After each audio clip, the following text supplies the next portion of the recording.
Kasparas Jacquez endured a tough introduction to the Miami Heat fanbase during the California Classic. The recently drafted playmaker fell flat during the three-game tournament. Jacquez averaged 4 points on a total of 1 of 15 shooting during the tournament. He also went 0 of 11 from deep. Even more concerning, the turnover issues that saw him tumble in the NBA draft quickly appeared, with him turning the rock over a total of 12 times over 3 games. When speaking with Anthony Chang of the Miami Herald, Jacquez gave an honest assessment of his performances during his first taste of professional-level basketball. "I think I need to settle in more, play at my own pace, don't get sped up much as I was in these 3 games, Jacquez said. "I didn't feel myself in those games, but I think that's normal.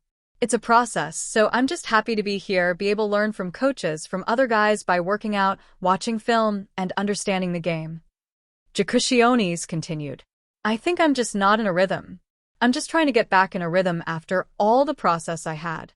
So I'm just trying to get back to myself and just trying to execute as hard as I can. When I go to the court, I just give 100%. Even if I don't do the best on offense, I try to give 100% on defense and just try to help the team to win." Jacquez will now have another opportunity to impress his new team. Miami will now participate in the Las Vegas Summer League, with their first game scheduled for Friday, July 10th at 4:30 p.m. Eastern Time, where they will face the Atlanta Hawks. Jacquez is excited to play with Heat stars. When speaking to the media after being drafted, Jacquez shared his excitement at the opportunity to play with Tyler Herro and Bam Adebayo. "The playmaking ability is what I do," Jacquez said. "I'm just grateful to play with guys like Bam Adebayo. We can play together in pick and rolls. And Tyler Herro, and all those kinds of players. I'm just very happy and grateful to be in this place. I'm so excited. I'm just grateful for this moment to be in this place with this opportunity to get my name called. It's special for me. That was what I was working for all my life since I was little, and that was my dream. But now this is just the beginning, and everything starts from new." However, if the rookie wants to share the floor with Miami's 2 best players, he must quickly show some improvements. Summer League is never a good test of how a player will fare in the NBA. However, it can create some preconceived notions among the fan base. Jacquez will undoubtedly want those first impressions to be positive ones. Heat excited to have Jacquez.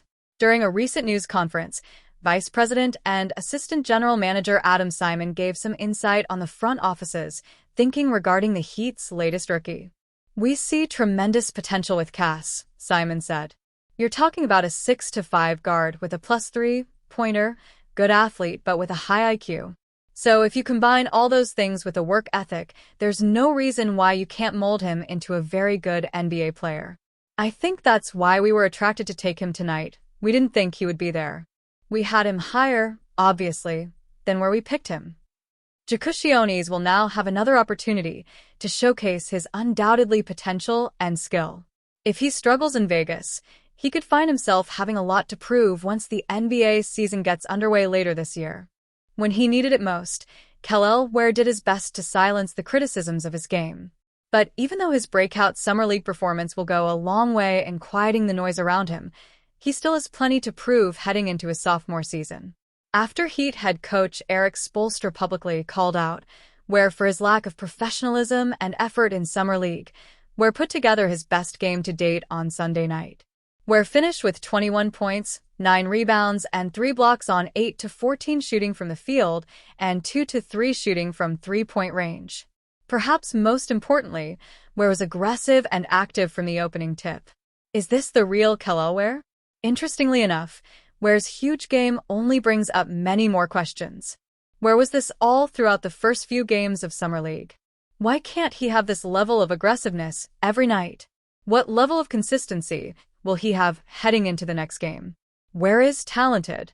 Even though many can dig, and rightfully so, at his effort and consistency, his talent has never been questioned. Even SPO admitted that after being critical of Ware's effort in Summer League. But the Heat needs to see more of what they just saw from Ware on a consistent basis. For young players, that's generally the most difficult part in buttoning their game together. It seems like Ware is going to have those same hurdles. The next step for Ware and the Heat. So, what's next for Ware and the Heat? That's a great question. If Miami wanted, they could shut Ware down for the remainder of the Summer League, and no one would bat an eye. In fact, I'd argue that if they wanted this narrative to go away, at least for now, that's probably what they should. However, it's probably in the best interest of Ware to let him continue to play through his issues.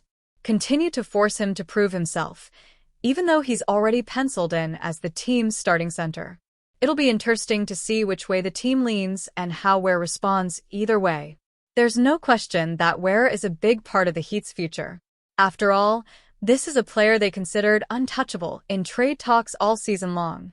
The Heat needed to see more from Ware in Summer League. He answered. Still, I'd have to imagine the verdict is still out on Ware's future. Pat Riley has made some interesting decisions for the Miami Heat over the past few years, and that's tough to ignore. While Riley used to be one of the best in the world at his job, some have suggested that he just isn't the same type of executive that he once was, and it's tough to ignore that. However, there's a possibility that the Heat could get creative during the remainder of the offseason, and Sports Illustrated recently proposed an idea for them to do just that. They proposed a trade idea that would reunite with a former superstar and current Los Angeles Lakers star, LeBron James. Hawks receive Gabe Vincent. Heat receive LeBron James, Maxi Kleber, and Vic Krejci. Lakers receive Andrew Wiggins, Terry Rozier, Haywood Highsmith, Jamie Jacquez Jr., and an unprotected 2029 first-round pick. They upgrade their roster with James and make a run at another title. While the roster would not be perfect, a top three of James, Bam Adebayo, and Tyler Herro is certainly a threat to win the Eastern Conference in a down season. Miami is not losing out on any long-term piece either. Rozier did not play towards the end of the season for them. Jacquez had a really down second season, and Wiggins is on an expiring contract and not likely to be a long-term player in Miami. Losing the pick could hurt, but this puts the Heat in a position to contend in the Eastern Conference, SI wrote. A potential homecoming for LeBron. Trading for James would be intriguing for the simple fact that he's one of the greatest to ever lace them up in Miami Heat history. While what he's done with the Los Angeles Lakers has also been impressive, what James did with the Heat was even crazier back in the day. Many Heat fans believe that Wayne Wade is the greatest ever to lace them up in Heat history, and that's tough to ignore, but it's also unfair to suggest that James hasn't done similar things. Would the Heat be championship contenders with James? The question would remain on whether the Miami Heat would be a contender with James on the roster. The all-time great is set to be at 41 years old during December of next season, but while the Eastern Conference is a bit down due to some injuries, some believe the Heat would have a chance if they made this deal, including Sports Illustrated. Wiggins would fit nicely alongside Doncic and Reeves, and could even be brought back if things go well this season. Highsmith is a really good defender and might be the top perimeter defender on the Lakers instantly. Perhaps J.J. Redick can get Jacquez back to the level he was playing at during his rookie season and get something out of Rozier, as well, as he enters the last year of his deal. The 2029 pick could be very valuable, they wrote. Miami always finds a way to compete, but last year wasn't what it was looking for. The Heat will have another opportunity to figure things out, and James could help with that. However, it's also important to note that unless the Heat are willing to go all in for another year or two, this could further complicate things.